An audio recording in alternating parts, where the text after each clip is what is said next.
What's up, everybody? Just rolling up on my buddy Boomer's house. We're gonna be doing a project in his backyard. Sod laid last year. Time to take a look at it this spring, see what we can do to kick this lawn up. So let's go ahead and roll that intro. What's up, everybody?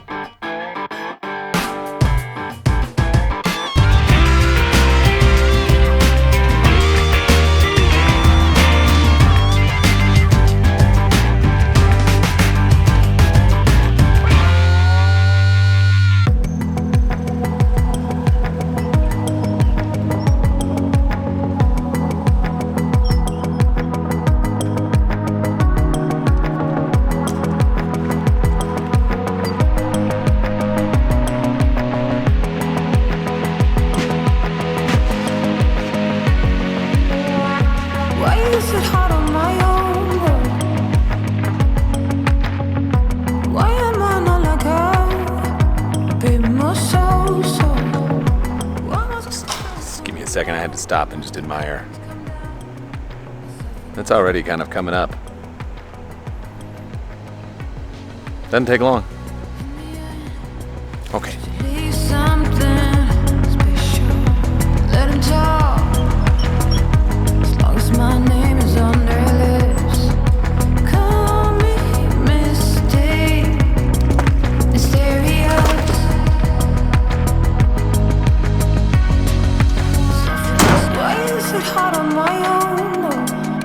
But it made it really sharp, and it knocked out one of his teeth, kind of like in the dinosaur sort of Ice Age thing. Okay.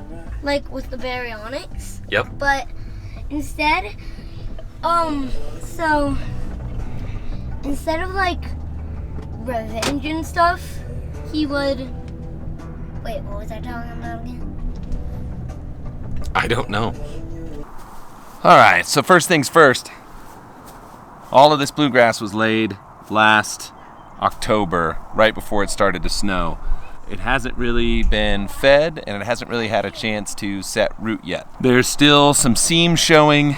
Some of the grass is taken, but not a whole lot. It hasn't been watered yet this season, since it's still kind of early. That's coming up. But let me just show you what we're dealing with here. So, like I said, late in October. We're still pretty loose, and there's a little bit of rooting happening down below, which this will actually, be encouraging here. There was a good layer of topsoil put down underneath this. This whole lawn was ripped out and leveled and regraded and turned into what you see here today.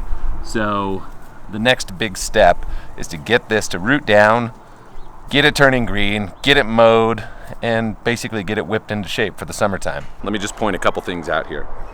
Even though this was just late in October, even though it has topsoil underneath it, the ground is really already super hard. It packed down pretty quickly, and so we're gonna do a couple of things out here today, and this is gonna be a pretty simple video. Since this hasn't been fed yet, we've got to juice it up. So we're gonna nail it with GreenePunch. We're gonna nail it with about 21 ounces per 1,000 square feet. This backyard area is 2,500 square feet, so I'm gonna have to do a little bit more than what the ortho will hold, which is not that big a deal. I think I'll probably square this off. To give you guys kind of an idea, here's how it's gonna go. I just walked from one edge all the way to the other, so if you look behind me right here, we've got an area that the ortho will probably cover that'll go right about to the back side of that sandbox right there.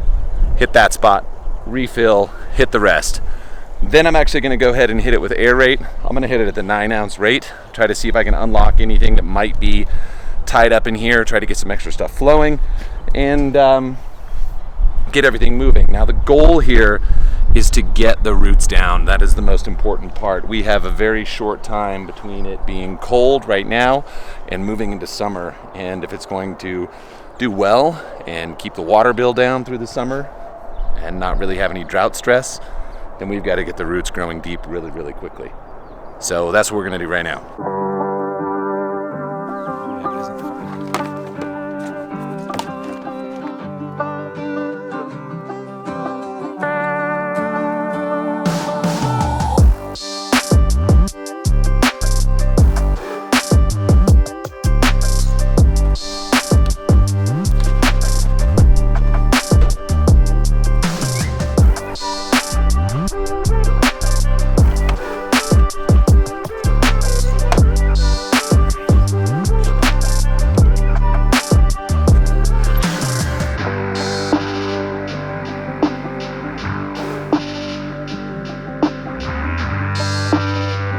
Little pro tip, the wind is blowing. It's blowing that way right there.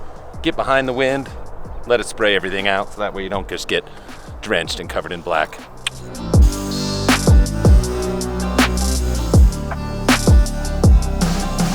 I think another thing that's really important to note here is when you come across areas that are troubled and they're looking a little bit more haggard than others, stand on it a little bit longer, load it up a little bit more. That's something that you can do with any of these products. You don't have to worry about burning or anything like that. So just soak it in and get it going.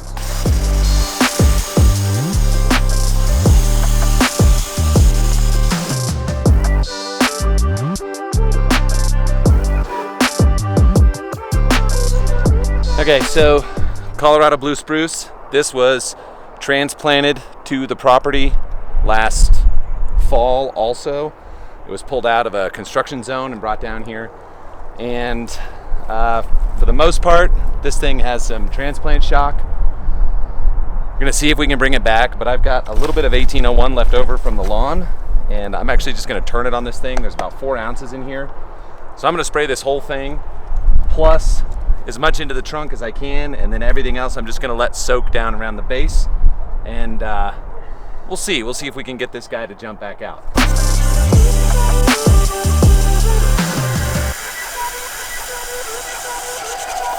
All right, so I just loaded this thing up with 9 ounces per 1,000 of aerate. So here's what I'm gonna do. I actually am gonna keep this on the shower setting to put as much volume down as I can. I have it set to 4 ounces per gallon, so I'm just gonna rock through and take my time a little bit more and let a good amount of water flow down there with this, because I really wanna get the follow-up to the 1801 that I just put down and see if I can drag more down into the roots. So just gonna start on the corner and work my way all the way across again, and that's pretty much gonna be that.